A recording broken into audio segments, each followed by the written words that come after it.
মই ধেমাজিলৈ যেতিয়া আহিছিলোঁ সেই সময়ত ধেমাজিখন বহুত অনুন্নত আছিল। স্বাস্থ্য কেন্দ্ৰটো ইয়াত যথেষ্ট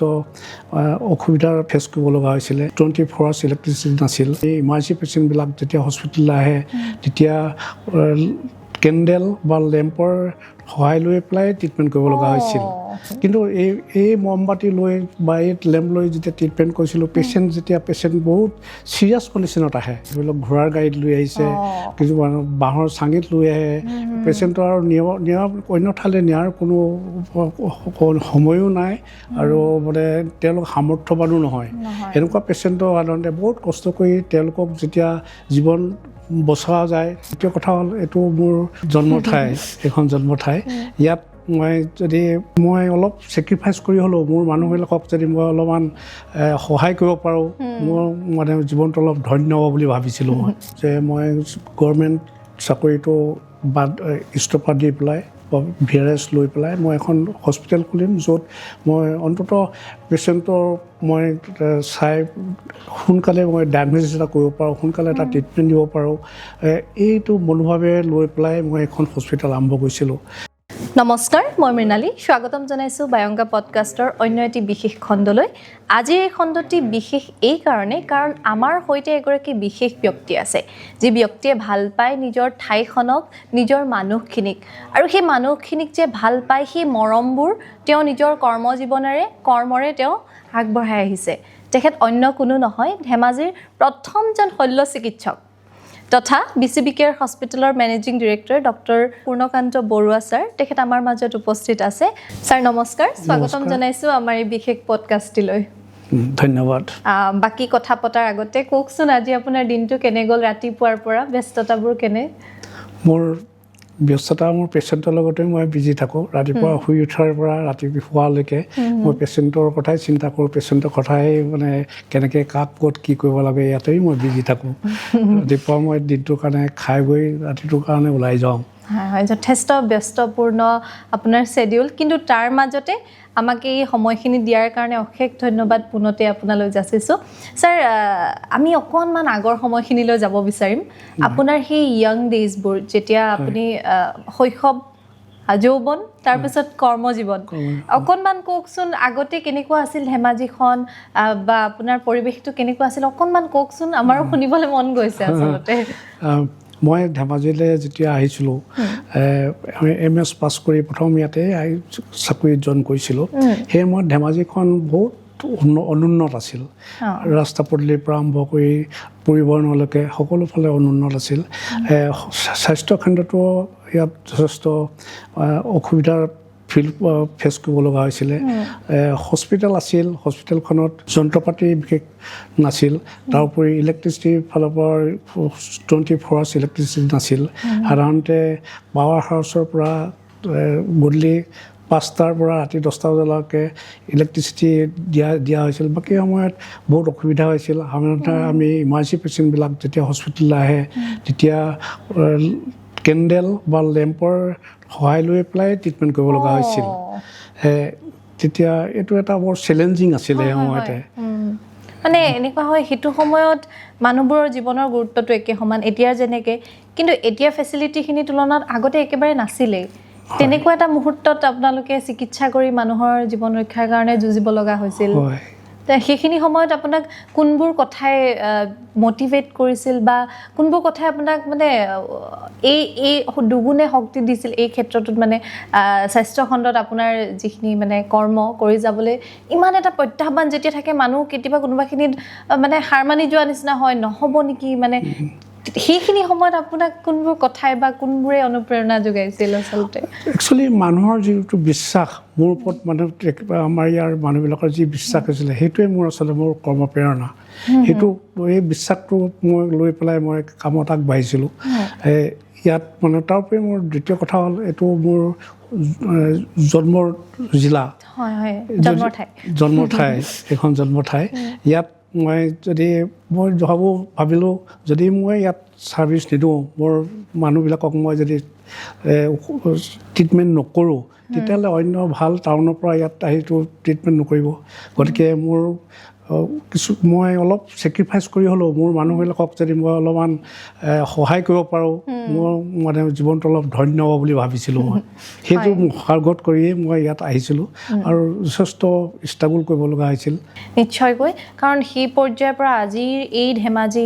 ধেমাজি চিকিৎসালয় পৰিৱেশটো সম্পূৰ্ণ সলনি হৈছে আচলতে সেই সময়টো আমি মানে ভাবিব নোৱাৰা বিধৰ চাগে তেনেকুৱা কাৰণ আমিতো হয়তো সেইখিনি পৰিস্থিতি পৰিৱেশ আমি নিজেও দেখা নাই হয়তো অনুভৱ কৰিব নোৱাৰোঁ আচলতে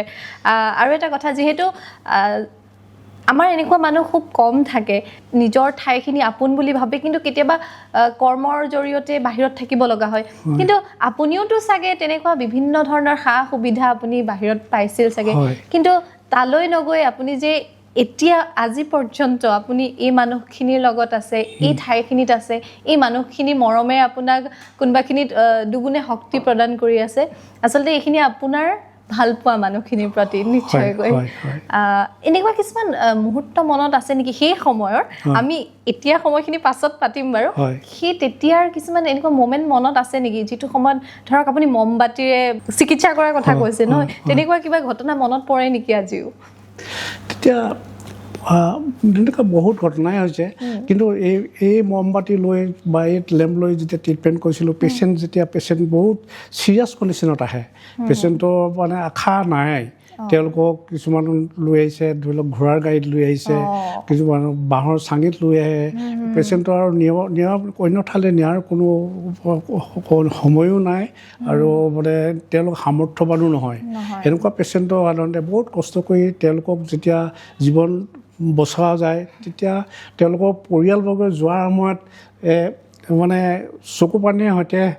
যেতিয়া আশীৰ্বাদ দিয়ে তেতিয়া সঁচাকৈ সেইটো মুহূৰ্ত মানে পাহৰিব নোৱাৰি সেইটো গোটেই জীৱনত থাকি যায় সেইখিনি আপোনাৰ কাৰণে কোনোবাখিনিত মানে অসীম মৰম আৰু প্ৰেৰণা আপোনাৰ কাৰণে যিখিনি লৈ আজিও আপুনি ইমান ধুনীয়াকৈ মানুহৰ কাৰণে স্বাস্থ্য সেৱা আগবঢ়াই আহিছে আচলতে এনেকুৱা হয় ভাল পাওঁ বুলি আচলতে আপুনি ক'বলৈ হয়তো ক'তো কোৱা নাই কেতিয়াও আপুনি ধেমাজিবাসীক কোৱা নাই মই ভাল পাওঁ বুলি সেইখিনি কৰিবলৈ হয়তো আপোনাৰ ক'ৰবাত আজৰিয়ে নোহোৱা হৈছে যি ভাল পোৱা আপুনি আপোনাৰ কৰ্মৰ যোগেদি ধেমাজিবাসীৰ সুস্থতাৰ কাৰণে আপুনি আগবঢ়াই আহিছে আমি কামনা কৰোঁ আপোনাৰো সুস্থতা আপুনি এনেকৈয়ে যাতে সুস্থ সবল আৰু ধুনীয়া হৈ আপুনি এতিয়া বহি আছে ভাল লাগিছে সুস্থ হৈ থাকক তাকে কামনা কৰিছোঁ আৰু এটা প্ৰশ্ন পৰিৱৰ্তনখিনিৰ কথা আপুনি ক'লে সেই সময়ত ঘোঁৰা গাড়ী গৰু গাড়ীত উঠি মানুহ আহিছিল আৰু তেতিয়াতো দলঙৰ ব্যৱস্থাও নাছিল সেইখিনি সময়ত মানে আৰু মই জনাত আপুনি ধেমাজিৰ প্ৰথমজন জেনেৰেল চাৰ্জন সেই হিচাপেও আপোনাৰ দায়িত্ব বহুত আৰু সেই কমিউনিকেশ্যনটো যিহেতু আমাৰ মানে কোনোবাখিনি নহৈছিল মানুহবোৰ মানে বহুত কিবা ডাঙৰ এটা অপাৰেশ্যন হ'ল বা কিবা ডাঙৰ এটা অসুবিধাত পৰিলে তেওঁলোক ডিব্ৰুগড়লৈ যাবলৈও মানে অসুবিধা হৈছিল তো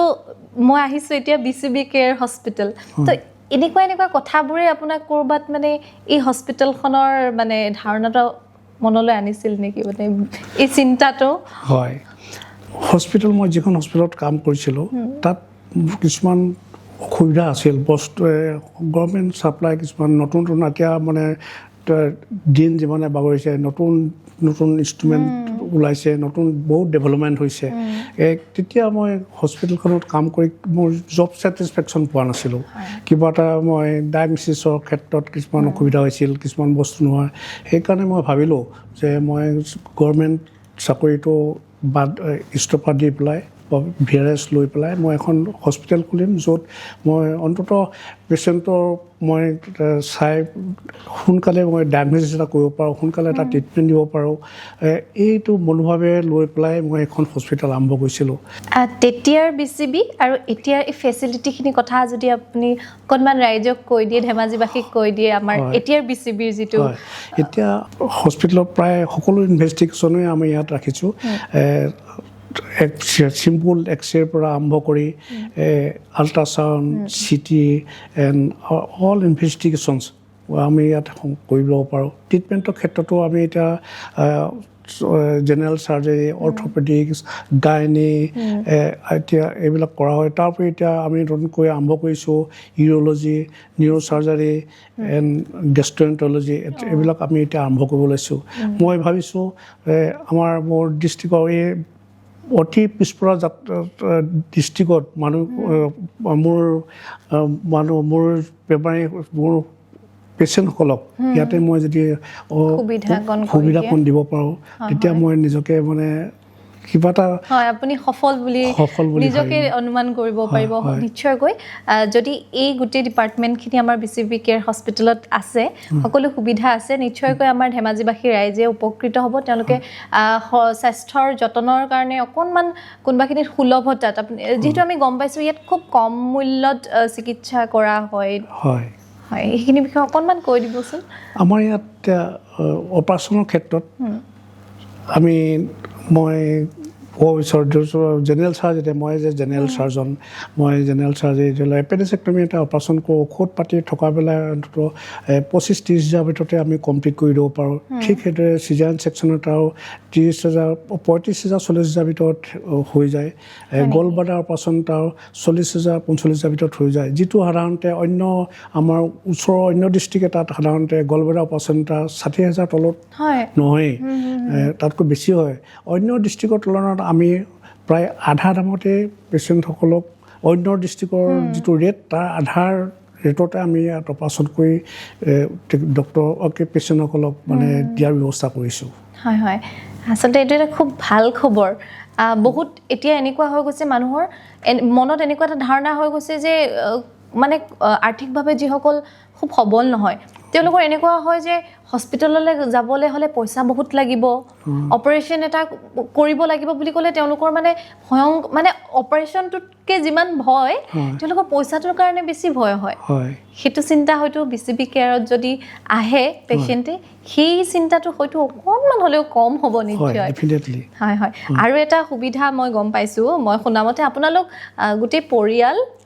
হস্পিটেলৰ ওপৰতে থাকে BCB কেয়াৰতে থাকে নহয় জানো হয় হয় হয়তো আপুনিতো পাৰিলেহেঁতেন বেলেগতো থাকিম বুলি মানে নিজাকে কিন্তু গোটেই ৰাতিপুৱাৰ পৰা গোটেই মানে ৰাতিলৈকে আপুনি হস্পিটেলতে থাকে হয় হস্পিটেলখন মই আচলতে মোৰ নিজৰ ঘৰ বুলিয়ে ধৰি লৈছোঁ মই সেইকাৰণে ইয়াতে মোৰ পৰিয়ালৰ সৈতে ইয়াতে থাকি লৈছোঁ এতিয়া মোৰ এটা সুবিধা হয় মই যেতিয়া ইমাৰ্জেঞ্চি পেচেণ্ট আহে ইমাৰ্জেঞ্চি পেচেণ্ট যিকোনো সময়তে আহে ৰাতি 2টা বজাতো আহে ৰাতিপুৱাও আহি যায় মই ইয়াত যেতিয়া থাকি লওঁ তেতিয়া ইমাৰ্জেঞ্চি পেচেণ্টটো সোনকালে টাইম লছ নোহোৱাকৈ লগে লগে মই চাব পাৰোঁ অন্ততঃ পেচেণ্টক মই অলপ সহায় কৰিব পাৰোঁ ৰিলিফ দিব পাৰোঁ বহুত ক্ষেত্ৰত এনেকুৱা হয় কেতিয়াবা ধৰক ইমাৰ্জেঞ্চি চিটুৱেশ্যনত হস্পিটেললৈ যায় ডক্টৰ নাই এভেইলেবল নাই সেইখিনি সমস্যা BCB কেয়াৰত আহিলে হয়তো নহ'ব নহয় যিহেতু আপুনি ক'লে যে খুব কম মূল্যত মানে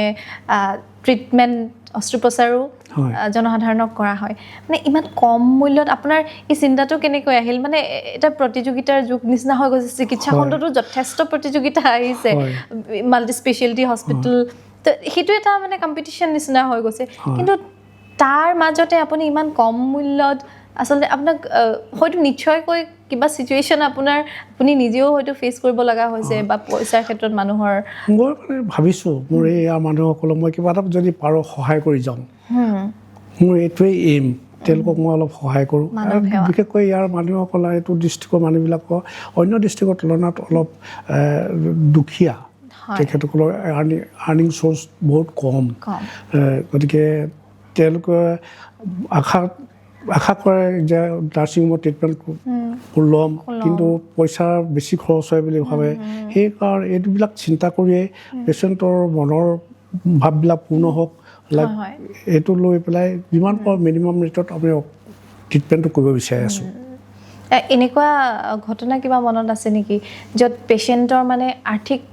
মানে পইচা দিবৰ কাৰণে তেওঁলোকৰ অসুবিধা হয় তেতিয়া তেনেকুৱা কিবা মোমেণ্ট আছে নেকি এনেকুৱা বহুত পেচেণ্টে আহে যে ট্ৰিটমেণ্ট কৰাৰ পাছত পইচা আমি কম লওঁ তথাপিতো দিবলৈ অসুবিধা হয় তথাপি তেতিয়া আমি সাধাৰণতে প্ৰায় 60-70% পেচেণ্টৰ ক্ষেত্ৰতে আমি ৰিবেট দিওঁ কমাই দিওঁ যিটো আমি কমকৈ লওঁ তাতো আমি ৰিবেট দিওঁ কোনোবাই বোলে মোৰ 5,000 টকা কম হৈছে হ'ব যাওক বুলি কওঁ কোনোবাই যদি বোলে মোৰ এতিয়া 1,000 টকা কম হৈছে হ'ব যাওক বুলি পঠাই দিওঁ এইখিনি আপোনাৰ মহানুভৱতা আচলতে মানুহৰ প্ৰতি আপোনাৰ মৰম সেই মৰমটো আপোনাৰ মৰম মানুহে বিভিন্ন ধৰণে প্ৰকাশ কৰে যে কোনোবাই উপহাৰ দিয়ে, কোনোবাই সময় দিয়ে, আপুনি সেৱা দিছে মানুহক, খুব এটা ডাঙৰ কথা। ইয়াৰ মানুহসকল বহুত গ্ৰেটফুল। তেওঁলোকৰ মানে যেতিয়া কিবা এটা আপুনি তেখেতসকলৰ পেচেণ্টৰ এটা অপাৰেশ্যন কৰি দিয়া যায়, তেখেতসকলে ইমানেই গ্ৰেটফুল, কিবা এটা দি মানে শান্তি পায়। কেতিয়াবা তেখেতসকলে ঘৰৰ গাখীৰ হয়তো ঘৰত এপুৱাই ওলাইছে, তাকে বান্ধি লৈ আহিছে, কেতিয়াবা চাউল 1 কেজিকৈ চাউল লৈ আহিছে। কেতিয়াবা বহুত মানুহ আছে ইয়াত, তেখেতসকলৰ মিচিং কমিউনিটি বা আহোম কমিউনিটি, তেওঁলোকে কেতিয়াবা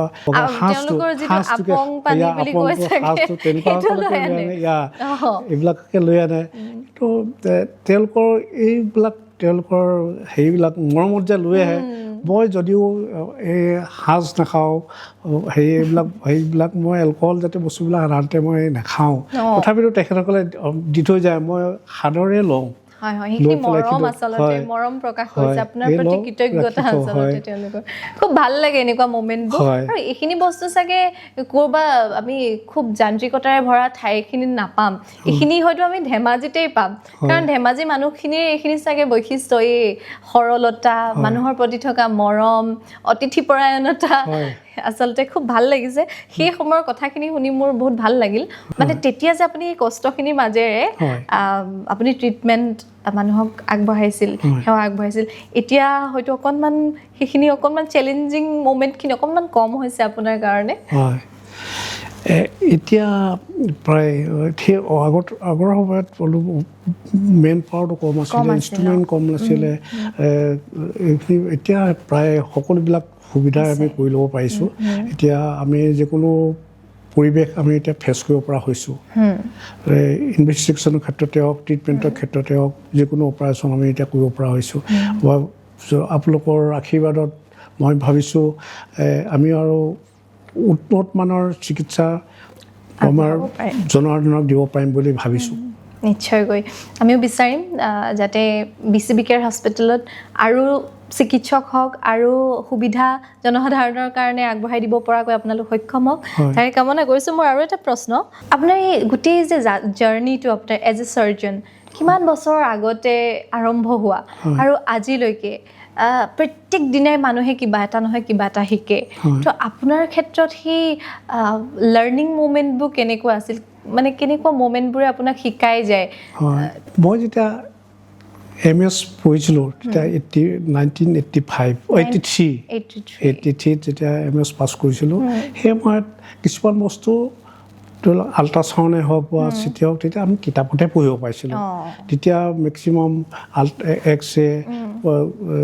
ৰেডিঅ' পেক, কিছুমান ডাই দি পেলাই কৰা এক্স-ৰে, এইবিলাকেই তেতিয়া আছিল। তেতিয়া সাধাৰণতে ফৰ এক্সাম্পল এজন পেচেণ্টৰ যদি পেটৰ বিষ থাকে, যিবিলাক সাধাৰণতে কমনলি ইনভেষ্টিগেশ্যন ফেচিলিটি আছে, সেইবিলাক ইনভেষ্টিগেশ্যন কৰি যদি ডায়েগনচিছ কৰিব পৰা নাযায়, তেতিয়া এক্সপ্ল'ৰেটৰী লেবৰেটৰী বুলি এটা শব্দ আছে, যিটো পেটটো অপেন কৰি ভিতৰবিলাক ক'ত ডিজিজটো আছে চাই ট্ৰিটমেণ্ট কৰা হৈছিলে। আজিৰ দিনত এতিয়া সেইবিলাক নাই। আজিকালি একুৰেচিটো বাঢ়িছে, প্ৰিচাইজ হৈছে ডায়েগনচিছত। এতিয়া নতুন নতুন ইনভেষ্টিগেশ্যন চব ধৰি লওক ultrasound, city, MRI, endoscopy, colonoscopy, চিষ্টস্কপি ইত্যাদি ইত্যাদি বহুত নতুন নতুন মানে ডায়েগনষ্টিক ইনষ্ট্ৰুমেণ্ট ওলাইছে। তাৰোপৰি ট্ৰিটমেণ্টৰ ক্ষেত্ৰতো বহুত এডভান্স হৈছে। ধৰি লওক এতিয়া লেপাৰস্কপিৰ পৰা আৰম্ভ কৰি, ৰবটিক চাৰ্জাৰীৰ পৰা আৰম্ভ কৰি, ইভেন এতিয়া এনেকুৱা দিন হৈছে, এতিয়া ৰবট চাৰ্জাৰী BCB কেয়াৰত, ৰবট আছে BCB কেয়াৰত, আৰু আমেৰিকাৰ পৰা অপাৰেশ্যন ইয়াত পেচেণ্টক প্লেচ কৰি ৰবটিক চাৰ্জাৰীৰ দ্বাৰা চাৰ্জাৰী কৰিব পৰা হৈছে। এনেকুৱা ক্ষেত্ৰলৈকে আগবাঢ়ি গৈছে। গতিকে এইখিনি এতিয়া সময়ৰ লগে লগে বহুত চেঞ্জ হৈ গৈছে, আৰু এইবিলাকৰ লগত খাপ খুৱাবলৈ হ'লে বহুত সময় পঢ়িব লগা হয়, ট্ৰেইনিঙো কৰিব লগা হয়। ঠিক তেনেকুৱাই হৈছিল। মই যেতিয়া ইয়াত ধেমাজি চিভিলত কাম কৰিছিলোঁ, সেই সময়ত মোক এছিষ্ট কৰিবলৈও নাছিল। মই চিষ্টাৰক লৈ পেলাই এছিষ্টেণ্ট হিচাপে লৈছিলোঁ। চিষ্টাৰক এনাস্থেচিয়া দিয়া মানুহ নাছিল, কোনোবা সময়ত নিজে এনাস্থেচিয়া দি পেলাই কৰিব লগা হৈছিল। এনেকুৱা এটা ষ্টেজ আছিল। এতিয়া লাহে লাহে সেইখিনি ফিল আপ হৈছে, আৰু সময়ৰ লগত খাপ খাব লগা কাৰণে নিজে কিছুমান ট্ৰেইনিং ল'ব লগা হৈছে। এতিয়া মই ইয়াত হস্পিটেলত, মই এতিয়া সেই সময়ত লেপাৰস্কপিটো নাছিলে, মই এতিয়া লেপাস্কপিও কৰোঁ এণ্ডস্কপি কৰোঁ এতিয়া নতুন নতুন সেইবোৰৰ লগত মই নিজে খাপ খুৱাই ল'ব লগা হৈছে হয় পৰিৱেশ পৰিস্থিতি সময়ৰ লগত নিজকে যেনেকৈ আমি ছিষ্টেমবোৰ আপডেট কৰোঁ ভাৰ্জনটো নতুন কৰি দিওঁ নিজকো আচলতে কোনোবাখিনিত সময়ৰ লগত ডিল কৰিবৰ কাৰণে আপুনিও নিজকে তেনেকৈ আপডেট কৰিব লগা হৈছে আৰু এটা কথা এই গোটেই জাৰ্ণিটোত ফেমিলি ৰোলটো আপুনি আপোনাৰ দৃষ্টিত মা দেউতাৰ পৰা আৰম্ভ কৰি আজি পৰ্যন্ত সেইখিনি অকণমান ক'বচোন যিহেতু আপুনি 1983 চনতে তেতিয়াই আপুনি মানে এই পাছ কৰিছিলে তো তেতিয়া আপোনাৰ মা দেউতাই মানে এনেকুৱা হয় আজি পৰ্যন্ত আজিৰ অভিভাৱকসকলেও হয়তো মোৰ ল'ৰাজন বিচাৰে চিকিৎসক হোৱাটো বিচাৰে ইঞ্জিনিয়াৰ হোৱাটো বিচাৰে কিন্তু তেতিয়াই তেওঁলোক হয়তো বহুত অপেন মাইণ্ডেড হ'ব লাগিব অকণমান জানিব বিচাৰিম আপোনাৰ আজিৰ এই ব্যক্তিত্বটোত হয়তো তেওঁলোকৰ ভূমিকা যথেষ্ট আছে গতিকে অকণমান ক'বচোন মোৰ জন্ম হৈছিলে এখন গাঁৱত এখন গাঁও হ'ল দেউলীয়া গাঁও বুলি কয় দুৰ্গাপুৰ বুলি কয় ঢকুৱাখানাৰ ওচৰতে তাত সেইমতে মই যিখন স্কুলত পঢ়িছিলোঁ এখন ভেঞ্চাৰ স্কুলেই আছিল হাৰি হাইস্কুল বুলি এখন ভেঞ্চাৰ স্কুল তাৰ পৰা মই মেট্ৰিক পাছ কৰিছিলোঁ মেট্ৰিক পাছ কৰি মই কটনত ইউনিভাৰ্চিটি পাছ কৰি মই মেডিকেল কলেজ আছাম মেডিকেল কলেজৰ পৰা MS পাছ কৰিছিলোঁ সেই সময়ত আমাৰ তাত কাৰেণ্টৰ ব্যৱস্থাই নাছিলেই আৰু মোৰ দেউতা আচলতে মই ক্লাছ 8ত থাকোঁতেই ঢুকাইছিলে সেই সময়ত মানে তেতিয়া দেউতাৰ প্ৰস্ৰাৱত ব্লাড গৈছিলে বহুত দেউতা মোৰ দাদা আছিলে দাদাই মেডিকেল কলেজত লৈ গৈছিলে মেডিকেল কলেজত যি ডায়েগনচিছ নাজানো কি ডায়েগনচিছ হৈছিলে কিন্তু দেউতাৰ মানে আমি বচাব নোৱাৰিলোঁ ঢুকালে সেইমতে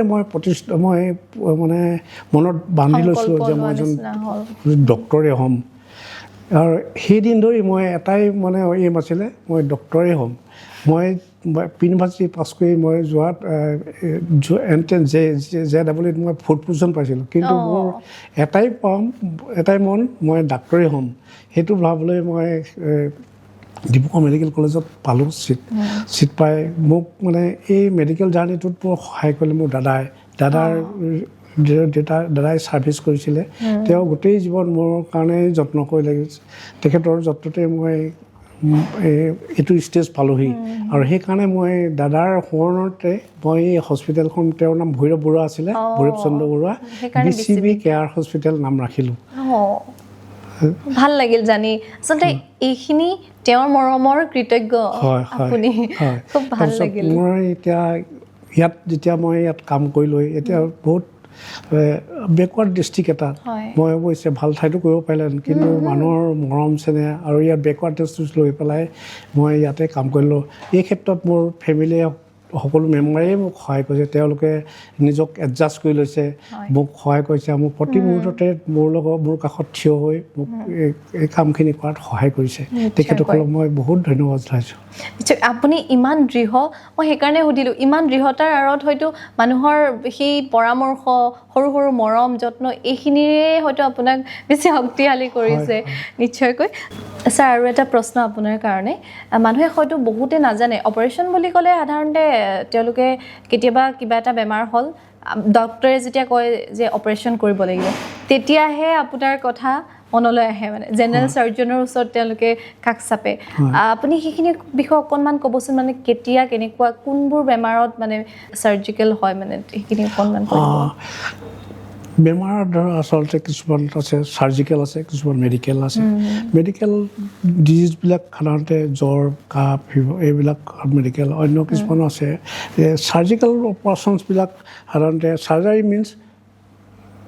এজন মানুহৰ যেতিয়া চাৰ্জাৰী কৰা যায় তেওঁক কিয়ৰ্ড বুলি ক'ব পাৰি মেডিচিনত যদি ট্ৰিটমেণ্ট দিয়া যায় মেডিচিনৰ ঠাইত ইম্প্ৰুভ বুলি কোৱা যায় চাৰ্জাৰী এতিয়া এপেণ্ডিক্সৰ কথাই কওঁ এপেণ্ডিক্সটো সাধাৰণতে জন্মৰ লগে লগে এপেণ্ডিক্সটো থাকেই এইটো ফিজিকেল পাৰ্ট এটা এইটো গোটেই জীৱনৰেই থাকি যায় কিন্তু কিছুমানৰ এপেণ্ডিক্স যদি হয় তেওঁৰ হৈয়ে থাকে ৰিপিটেডলি হৈ থাকে কেতিয়াবা এনেকুৱা হয় এপেণ্ডিক্সটো জন্মৰ কেইসপ্তাহ মানতেই এপেণ্ডিচাইটিছ হ'ব পাৰে এইটো এপেণ্ডিচাইটিছটো জন্মৰ পৰা মৃত্যুৰ সময়তে যিকোনো সময়তেই হ'ব পাৰে ইনফেকশ্যনটো এইটো এপেণ্ডিচাইটিছ মানে ইনফ্লেমেশ্যন অফ দ্য এপেণ্ডিক্স কেতিয়াবা ইনফেকশ্যন হয় কেতিয়াবা তাত ফিকলিত সোমাই পেলাই ব্লক কৰি ধৰে এই এপেণ্ডিক্সটো যেতিয়া ইনফেকশ্যন হয় তেতিয়া 24 আৱাৰ্ছৰ ভিতৰত অপাৰেশ্যন কৰিব লাগে নহ'লে এপেণ্ডিক্সটো ফুটি যাব পাৰে বাৰ্ষ্ট হ'লে তেতিয়া মৰ্বিডিটি মৰ্টেলিটি বাঢ়ে তাৰোপৰি এইটো এপেণ্ডিক্সৰ বাচ্ছাৰ ক্ষেত্ৰত আৰু এজেড মানুহৰ ক্ষেত্ৰত এতিয়া ৰিস্কটো বহুত বেছি তেওঁলোকৰ পাৰফেকশ্যন হোৱাৰ চান্সটো খুবেই বেছি মিডল এজৰ ক্ষেত্ৰত এইটো অকণমান ৱেইট কৰিব পাৰি কিন্তু যদি ৱেইট কৰা যায় তেতিয়া লাম্প ফৰ্মেশ্যন হ'ব পাৰে পাৰফেকশ্যন হ'ব পাৰে যদি লাম্প ফৰ্মেশ্যন হয় গোটা মাৰে তেতিয়া 6 সপ্তাহ পাছত অপাৰেশ্যন কৰিব লাগে সাধাৰণতে বেষ্ট টাইম বিষ হোৱাৰ 24 ঘণ্টাৰ ভিতৰত অপাৰেশ্যনটো কৰাটোৱে বেষ্ট মাইকী মানুহৰ ক্ষেত্ৰত মই বিশেষকৈ গাভৰু ছোৱালীসকলৰ কথা মই ক'ব বিচাৰিছোঁ তেওঁলোকৰ যদি এপেণ্ডিচাইটিছ হয় এইটো ফাৰ্ষ্ট চান্সতে অপাৰেশ্যন কৰাটোৱেই ভাল কাৰণ তেওঁলোকৰ এটা পিৰিয়ড আছে যি সময়ত তেওঁলোকক বিয়া দিলে তেওঁলোকক কনচিভ কৰিব এই এপেণ্ডিচাইটিছটো যদি আৰ্লি প্ৰেগনেঞ্চি পিৰিয়ডত যদি হয় একুট এপেণ্ডিচাইটিছ হয় তেতিয়া এবৰ্চন হোৱাৰ চান্সটো থাকে মিডল পাৰ্টত বা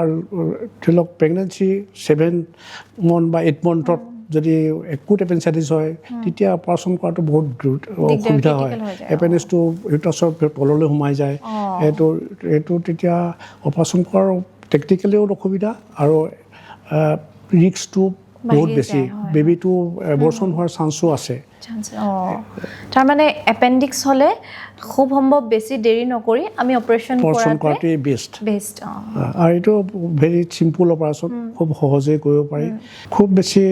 2 দিনৰ ভিতৰত পেচেণ্টটো ছুটি হৈ যায় অপাৰেশ্যন কৰাৰ পাছত নেক্সট দিনাখনি ছুটি দিব পাৰি আৰু ইমান মৰ্টেলিটি ইমান বেছি নহয় কিন্তু সৰু এটা অপাৰেশ্যন কৰি মানুহ এটা গোটেই জীৱনৰ পৰা বিপদৰ পৰা মুক্ত কৰিব পাৰে গতিকে ধেমাজিবাসীক মই অনুৰোধ জনাম আপোনালোকৰ যদি কোনোবাই এপেণ্ডিক্স হৈ আছে গতিকে দেৰি নকৰি PCB কেয়াৰ হস্পিটেললৈ আপোনালোকে আহিব পাৰে আপোনালোকৰ ট্ৰিটমেণ্ট কৰিব পাৰে ছাৰ আপোনালোকৰ কাষত আছে যথেষ্ট এজন অভিজ্ঞ চিকিৎসক তেখেত মানসিকভাৱে বা তেখেতৰ দক্ষতাও যথেষ্ট বেছি গতিকে আপোনালোকে ছাৰক বিশ্বাস কৰিব পাৰে BCB কেয়াৰ হস্পিটেলক বিশ্বাস কৰিব পাৰে কিন্তু দেৰি কৰাটো একেবাৰে শুদ্ধ আৰু ভাল নহয় আৰু এটা প্ৰশ্ন আপোনাৰ কাৰণে গোল্ড ব্লাডাৰ যে হয় মই এপেণ্ডিক্সৰ পাছতে আৰু এটা মানে কমন বেমাৰ গোল্ড ব্লাডাৰ এইখিনি বিষয়ে অকণমান ক'বচোন মানে এইটো অপাৰেশ্যন কৰিবই লাগিব নে নকৰাকেও ঠিক হৈ যাব পাৰে বহুতে এনেকুৱা হয় ছোৱালীবোৰৰে হওক বা সৰু ল'ৰা ছোৱালীবোৰে হওক গোল্ড ব্লাডাৰ হৈছে বুলি জনাৰ পাছত তেওঁলোকে বহুত দিন মানে বেছি ডাঙৰ হৈ যোৱা নাই পাথৰটো বা তেনেকৈ থাকোঁতে মানে ডিলে কৰে মানে সেইটো কেনেকৈ মানে আগবঢ়া উচিত তেওঁলোক গোল্ড ব্লাডাৰ ডিজিজটো ঠিক এপেণ্ডিক্সত যিকোনো সময়তেই হ'ব পাৰে আগতে কথা আছিল ফিমেল ফাৰ্টাইল 40 এই সাধাৰণতে ফাৰ্টাইল ফিমেল 40 এণ্ড ফেটি এইসকল মানুহৰ সাধাৰণতে গোল্ড ব্লাডাৰ হয় বুলি কোৱা হৈছিলে কিন্তু আজিকালি গোল্ড ব্লাডাৰ বেমাৰ যিকোনো চবৰে হয় যিকোনো হয় গোল্ড ব্লাডাৰ ডিজিজটো কমনলি ষ্ট'নটো বহুত কমন তাক গল্ড ষ্ট'ন বুলি কোৱা হয় গল্ড ষ্ট'ন যেতিয়া হয় এইটো মেডিকেল ট্ৰিটমেণ্টৰ দ্বাৰা কিয়ৰ কৰিব নোৱাৰি আগতে কথা ছিংগল চলিটাৰী ষ্ট'ন যদি হয় চলিটাৰী ষ্ট'ন কেতিয়াবা বাইল এচিড দি কিবা ট্ৰিটমেণ্ট কৰিলে ডিজল্ভ কৰে বুলি কয় কিন্তু আফটাৰ 6 মান্থ বা 6 to 9 মান্থ যদি ঔষধটো খোৱা যায় ডিজল্ভ হ'ব পাৰে নহ'ব পাৰে যদিহে ডিজল্ভ হয় আকৌ ৰিকাৰ হয় সেইকাৰণে গোল্ড ষ্ট'নৰ এটাই ট্ৰিটমেণ্ট হ'ল চাৰ্জাৰী যদি চাৰ্জাৰীটো কৰা যায় এইটো ভেৰি চিম্পুল অপাৰেশ্যন ইয়াত অপেন কৰিব পাৰি লেপাস্কপি কৰিব পাৰি লেপাস্কপি কৰা মানে 4টা ফুটা কৰি মেচিনৰ দ্বাৰা গোল্ড ব্লাডাৰটো উলিয়াই আনিব পাৰি এইটো 3 দিনত 3rd দিনাখনিতো পেচেণ্ট ছুটি দিব পাৰি এইটো কৰিলে ঠিক কিয়ৰ্ড বুলি ক'ব পাৰি কিয়ৰ্ড একদম নিশ্চিন্ত পিছলৈকে কোনো অসুবিধা নহয় গোল্ড ব্লাডাৰ পলিচিষ্টেক্টমি কৰা মানে গোল্ড ব্লাডাৰটো ৰিমুভ কৰা হয় ষ্ট'ন ৰিমুভ কৰা আৰু তাৰ no chance of future stones in the gall bladder কাৰণ এইটোৱে যদি নকৰি অৱহেলা কৰে নেগলেক্ট কৰে হয়। সেইটো বেছি বহুত ভয়ংকৰ হৈ বহুত যায় ভয়ংকৰ বহুত কিছুমান ডিজিজ হ'ব পাৰে ইয়াৰ গল ব্লাডাৰ কমপ্লিকেশ্যনটো বহুত বেছি হয় ফাৰ্ষ্ট কথা হ'ল এইটো গল ব্লাডাৰটো যদি ষ্ট'ন হয় আৰু ষ্ট'নটো যদি নেকত গৈ পেলাই লাগি ধৰে তেতিয়া গল ব্লাডাৰটো তাত চিকেশ্যন হৈ কিছুমান মিউকাছ জমা হয় তাত মিউক'চিল গল ব্লাডাৰ বুলি কোৱা হয় মিউক'চিল গল ব্লাডাৰ হ'লে তাত আকৌ ইনফেকশ্যন হোৱাৰ চান্স থাকে ইনফেকশ্যন হ'লে তাক কয় এম্পাইমা পাছ ফৰ্মেশ্যন হয় তেতিয়া আকৌ পেচেণ্টৰ জ্বৰ হ'ব বিষ হ'ব আৰু 2 নম্বৰত হ'ল গল ব্লাডাৰ ষ্ট'ন থকাৰ কাৰণে কলিচিষ্টাইটিছ যিটো গল ব্লাডাৰ ইনফ্লেমেশ্যনটো ৰিপিটেডলি হৈ থাকিব পাৰে এই গল ষ্ট'নটো যেতিয়া সৰু ষ্ট'ন হয় তেতিয়া এইটো ডিছল'জ হৈ CBD বুলি দাগটোত জমা লাগি ধৰিব পাৰে তেতিয়া লাগি ধৰিলে আকৌ জণ্ডিছ হ'ব পাৰে জণ্ডিছ হৈ পেলাই কলিনজাইটিছ বুলি এটা বেমাৰ আছে যিটো গৈ পেলাই ইনফ্লেমেশ্যন হ'ব ইনফ্লেমেশ্যন দাগবিলাকত কমন বাইল দাগ চিষ্টিক দাগ কমন বাইল দাগ গল ব্লাডাৰ পৰা গৈ পেলাই লিভাৰলৈকে ইনফেকশ্যন হ'ব পাৰে এইটো কয় কলিনজাইটিছ হয় কলিনজাইটিছ হ'ব পাৰে তেতিয়া কঁপি কঁপি জ্বৰ উঠিব পাৰে জণ্ডিছ হ'ব পাৰে আৰু যেতিয়ালৈকে ষ্ট'নটো ৰিমুভ কৰা নাযায় তেতিয়া জণ্ডিছটো নকমে তাৰপৰি আৰু এটা most common and serious complication হ'ল এইটো হ'ল পেংকেটাইটিছ গল ষ্ট'ন থাকিলে পেংকেটাইটিছ হোৱাৰ চান্সটো খুব বেছি পেংকেটাইটিছটো সাধাৰণতে দুটাই কমন কজ এটা হ'ল গল ষ্ট'ন ডিজিজ ছেকেণ্ড হ'ল এলকহল এইটাৰ কাৰণে পেংকেটাইটিছটো হয় পেংকেটাইটিছটো বহুত চিৰিয়াছ হয় ছাৰ আৰু এটা মোৰ মনতে পটককৈ মনলৈ আহিল গ'ল্ড ব্লাডাৰ পলিপছ বুলি কিবা তেনেকুৱা সেইটো অকণমান গ'ল্ড ব্লাডাৰ ষ্ট'নতকৈ বেলেগ হৈছে গ'ল্ড ব্লাডাৰ ঠাইটো একে গ'ল্ড ব্লাডাৰ পলিপটো এটা সৰু এটুকুৰা মঙৰ টুকুৰা বাঢ়ি যায় এতিয়া মিউকচিয়াল লেয়াৰটো বাঢ়ি যায় এইটো থাকিলে কলিচিষ্টেক্টমী ইজ এ ট্ৰিটমেণ্ট কাৰণ এই পলিপৰ পৰা কেতিয়াবা 0.02% ক্ষেত্ৰত কেঞ্চাৰ হোৱাৰ চান্সো থাকে কেঞ্চাৰ হোৱাৰ বহুত কাৰণ আছে গল ষ্ট'নৰ কাৰণেও কেতিয়াবা কেঞ্চাৰ হ'ব পাৰে polyp long standing polyp may cause cancer also সেইকাৰণে গল ষ্ট'ন হওক বা পলিপে হওক কলিচিষ্টেক্টমী আচল ট্ৰিটমেণ্ট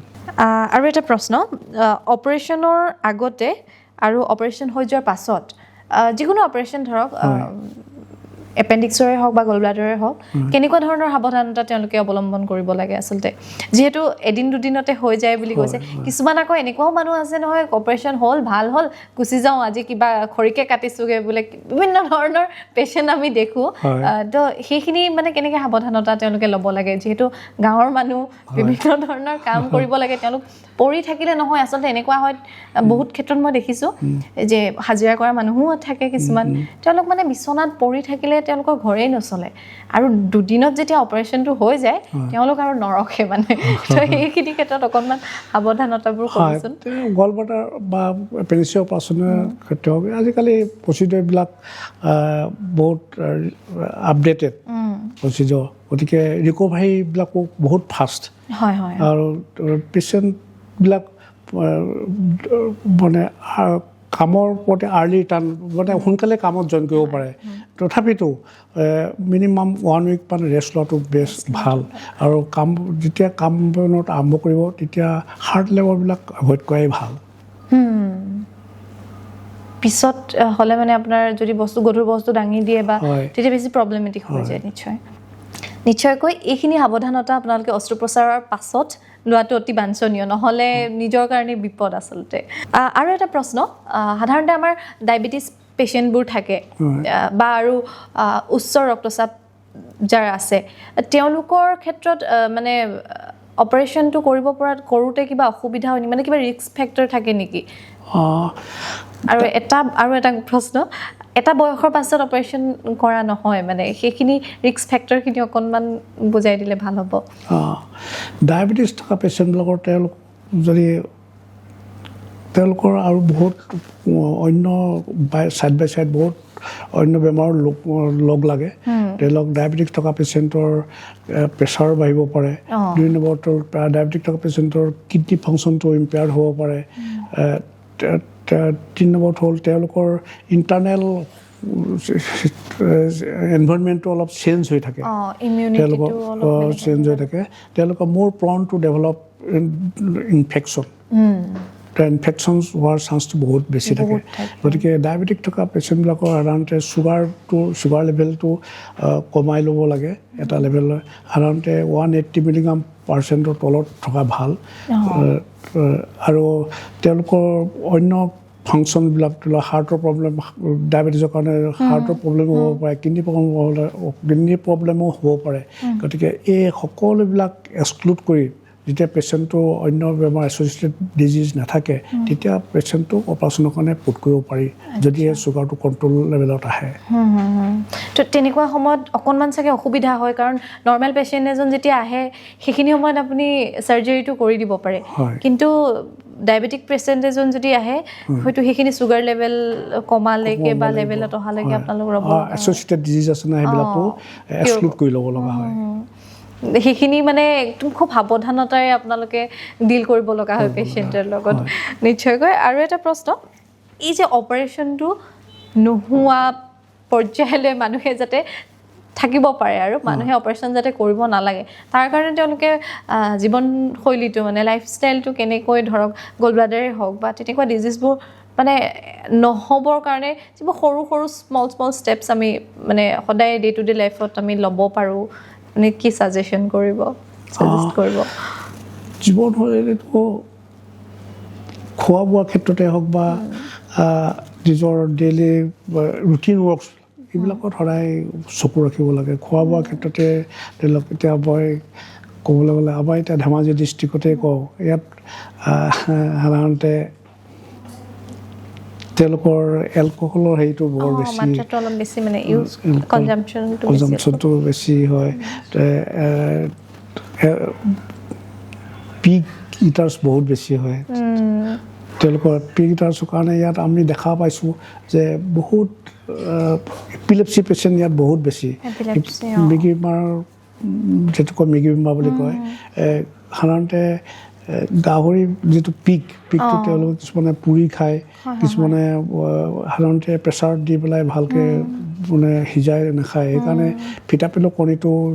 যেতিয়া খোৱা যায় তেতিয়া এইটো ইণ্টেষ্টাইন পেয়াৰ্ছ কৰি ব্লাডত গৈ পেলাই ব্ৰেইনত থিতাপি লয় তেতিয়া মিগি বেমাৰ হোৱাৰ চান্সটো থাকে এইখিনিতে মই যিসকল আমাৰ পৰ্ক লাভাৰ আছে তেওঁলোকলৈ অকণমান সতৰ্কতা বাণী এটা পঠিয়াইছোঁ আপোনালোকে যেতিয়া গাহৰি খায় অকণমান সাৱধানতা অৱলম্বন কৰি খাব তাৰে কামনা কৰিছোঁ ধন্যবাদ ছাৰ কথাটো আপুনি ইমান ধুনীয়াকৈ আমাক বুজাই দিলে আগৰ চিকিৎসকসকল আৰু এতিয়াৰ নবীন চিকিৎসকসকল পাৰ্থক্য যথেষ্ট আছে তেওঁলোক এতিয়া বেছি ইকুইপড হয় তেওঁলোকে লাৰ্ণিং প্ৰচেছত হ'লেও সেইখিনি গোটেইখিনি পাইছে তথাপিও কিবা মেছেজ তেওঁলোকৰ প্ৰতি য়াং ডক্টৰছখিনিৰ প্ৰতি আপোনাৰ তেওঁলোকৰ নতুন যিটো আৱিষ্কাৰ হৈছে তেওঁলোকৰ লগত খোজ দিয়াটো সময়ৰ সৈতে খোজ দিয়াটো আটাইতকৈ বাঞ্ছনীয় এইটো মই তেওঁলোকৰ সেইটো সুবিধা লোৱাটো মই বাঞ্ছা কৰোঁ আৰু 2 নম্বৰ কথা হ'ল তেওঁলোক যেতিয়া সততাটো সদায় লগত সদায় সৎ হ'ব লাগে পেচেণ্টৰ সদায় ৰেচপেক্ট কৰিব লাগে আৰু সদায় অমায়িক হ'ব লাগে মই ভাবিছোঁ এইকেইটা যদি গুণ থাকে তেওঁলোকৰ আৰু উন্নতি হ'ব আৰু ভাল হ'ব নিশ্চয় কৈছে সেইখিনি গুণেৰে আপুনি সমৃদ্ধ মোৰ দৃষ্টিত মই এনেকুৱা অনুভৱ কৰিছোঁ আৰু সেইকাৰণে ধেমাজিবাসীৰ আপুনি খুব মৰমৰ আৰু ধেমাজিবাসীও আপোনাৰ খুব মৰমৰ এই সততা এই মৰমখিনিৰ কাৰণেই মানে আপোনাৰ যিটো এই চিকিৎসাৰ যাত্ৰাটো হয়তো খুব ছফ্ট হৈ গৈছে মসৃণ হৈ গৈছে নিশ্চয়কৈ আৰু কেইটামান প্ৰশ্ন অতীত যোৱাৰ আগত আপুনি কি প্ৰিফাৰ কৰে চাহ নে কফি চাহ মোৰ প্ৰিয় চাহ ময়ো চাহ খাই ভাল পাওঁ ঘৰ নে চিকিৎসালয় আপোনাৰ যাত্ৰাটোক যদি আপুনি এটা ৱৰ্ডত ডিছক্ৰাইব কৰিবলৈ হয় গোটেই মেডিকেল জাৰ্নিটো সেৱা ছাৰ্ভিচ আৰু এটা প্ৰশ্ন কোনটো বস্তু আটাইতকৈ বেছি সলনি হৈছে চিকিৎসা নে ৰোগী? চিকিৎসা পদ্ধতি। প্ৰতিজন চিকিৎসকৰ মাজত থাকিবলগীয়া আটাইতকৈ ডাঙৰ গুণটো আৰু এৰাবলগীয়া এটা অভ্যাস কি বুলি ক'ব? থাকিবলগীয়া গুণটো হয়, পেচেণ্টৰ প্ৰতি সহানুভূতিশীল, সহানুভূতি। আৰু এৰুৱাই চলিবলগীয়াটো খং ৰাগটো নিশ্চয়কৈ। আচলতে এজন পেচেণ্ট যেতিয়া আহে, ডাক্তৰজনে কিমান মৰমত কথা পাতিছে, বাট সেই কথা বতৰাখিনিয়ে মেডিচিন নিচিনা মানে কাম কৰে। ডক্তৰজনে যদি খুব কথা নাপাতিলে মানে দৰৱখিনি ভাল দিলেও যেন কামত নাহিছে তেনেকুৱা অনুভৱ হয়। জনসাধাৰণৰ বাবে মোৰ শেষৰটো প্ৰশ্ন আপোনালৈ, জনসাধাৰণৰ বাবে স্বাস্থ্য সম্পৰ্কীয় আপোনাৰ কি পৰামৰ্শ হ'ব? জনসাধাৰণৰ প্ৰতি মোৰ এটাই অনুৰোধ, চিম্পটম যিবিলাক ধৰি লওক মূৰ বিষ, মূৰ ঘূৰণি, বুকুৰ ধপধপনি, এইবিলাক যিবিলাক চিম্পটম আছে এইবিলাক সোনকালে ডক্তৰৰ ওপৰত বিশ্বাস কৰি কনচাল্ট কৰিব লাগে। সোনকালে কনচাল্ট কৰিলে বেমাৰটো আগবাঢ়িব নোৱাৰে আৰু বহুত আমি সোনকালে কনচাল্ট কৰি বহুতৰ জীৱন বচাব পৰা যায়। নিশ্চয়কৈ। এইটোৱে আছিল ছাৰৰ জনসাধাৰণৰ প্ৰতি স্বাস্থ্য বাৰ্তা। আপোনালোকে যদি লক্ষণসমূহ দেখে, আওকাণ অৱহেলা একেবাৰে নকৰি সোনকালে চিকিৎসালয়লৈ আপোনালোকে আহি ট্ৰিটমেণ্ট কৰিব। আশা কৰোঁ আপোনালোক তেতিয়া সুস্থ হৈ থাকিব। ছাৰ, পুনৰ এবাৰ আন্তৰিক ধন্যবাদ জ্ঞাপন কৰিছোঁ ইমানখিনি সময় আপুনি আমাক দিয়াৰ বাবে, আৰু আপুনি সুস্থ থাকক তাৰে কামনা কৰিছোঁ। ভৱিষ্যতে আৰু নতুন স্বাস্থ্য সম্পৰ্কীয় বিষয় লৈ আপোনাৰ লগত আমি আকৌ কথা পাতিম বুলি আশাবাদী, আৰু আপুনিও হয়তো ইমান ব্যস্তময় সময়ৰ মাজত আমালৈ অকণমান সময় দিব বুলিও আকৌ আমি আশাবাদী। নমস্কাৰ। আমি পডকাষ্টটি শেষ কৰিব লাগিব। আশা কৰোঁ আপোনালোকে চাই ভাল পালে। ছাৰৰ কথাবোৰ শুনি আপোনালোকেও নিশ্চয় অনুভৱ কৰিব পাৰিছে সেই সময়ৰ স্বাস্থ্য খণ্ডটোৰ কথা। আশা কৰোঁ আপোনালোকে পৰৱৰ্তী সময়ত ছাৰৰ পৰা আপোনালোকে নতুন নতুন স্বাস্থ্য বাৰ্তা লাভ কৰিব। তেতিয়ালৈকে সুস্থ থাকক, নিজৰ স্বাস্থ্যৰ যতন লওক তাৰে কামনা কৰিছোঁ। আকৌ এটি নতুন খণ্ডৰ সৈতে আপোনালোকৰ সৈতে পুনৰ লগ পাম বুলি আশা ৰাখি মই মৃণালীয়ে বিদায় লৈছোঁ। ধন্যবাদ।